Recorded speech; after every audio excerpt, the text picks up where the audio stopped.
Students, আশা করি তোমরা ভালো আছো, আমিও ভালো আছি। এসো, অঙ্ক শিখি ক্লাসে তোমাদের স্বাগত। এখানে দেখো একটা জিনিস, যে 4 উদাহরণটা দেখো, পরিমিতির 16.1-এর।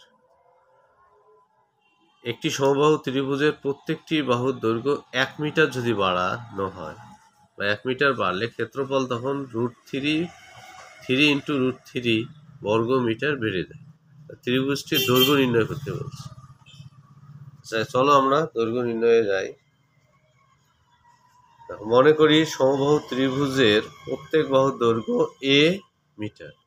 ত্রিভুজটির ক্ষেত্রফল তাহলে কি হয়, আমরা সমবাহু ত্রিভুজের ক্ষেত্রফল জানি √3/4a² বর্গ মিটার।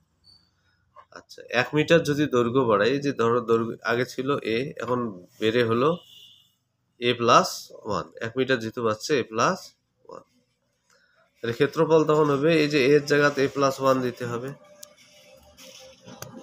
বাড়ার পর দেখো কি হয়, 1 মিটার বাড়লে দৈর্ঘ্য হয় a+1, তাহলে ক্ষেত্রফল হয় তখন কি হয় দেখো, √3/4 ইন্টু a+1² বর্গ মিটার। এখানে দেখো প্রশ্ন মতে, তাহলে যেহেতু আমাদের বৃদ্ধি পেয়েছে এটা ক্ষেত্রফল, তাহলে আমরা পরের যে ক্ষেত্রফলটা বের করলাম সেটা এবং আগের যে ক্ষেত্রফলটা, এটার মধ্যে যদি মাইনাস করি, মানে যেটা বৃদ্ধি পাওয়ার পর থেকে আগের ক্ষেত্রফল যদি মাইনাস করি, তাহলে আমাদের যেটা দেওয়া আছে প্রশ্নে সেই ক্ষেত্রফলটা বের হবে, কারণ এটা বৃদ্ধির পাইছে এই ক্ষেত্রফলটা। তাহলে দেখো আমরা এই √3/4 √3/4 এখানেও আছে এখানেও আছে, আমরা কমন নিলাম, দেওয়ার পর এটা মাইনাস এটা থাকে, এটা যা আছে তাই থাকলো। এখন এটা আমরা এই দিকে নিয়ে গেলাম, নিয়ে উল্টে গেল, √3 নিচে আসলো, 4টা উপরে গেল, আর এটা সূত্র ফেলাইলাম a+b² a² + 2ab, অর্থাৎ a1b লেখার দরকার নাই, তোমরা লেখার দরকার নেই, শুধু 2a লিখবা, আর b² মানে 1 উপরে স্কোয়ার করলে 1 হয়। তারপর এই যে a² মাইনাস a² প্লাস আর মাইনাস কাটা গেল, তাহলে থাকে 2a+1 ইকুয়াল, এখানে এই √3 কাটা গেছে, তোমরা কাটবা না, এমনি তুলি দেবা।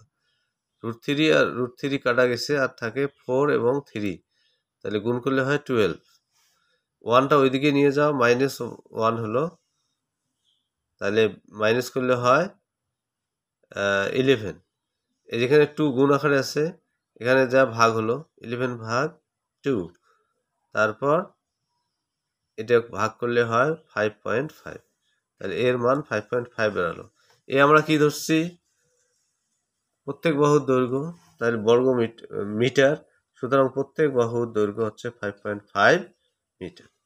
এইভাবে অঙ্কটি তোমাদের করতে হবে। আল্লাহ হাফেজ।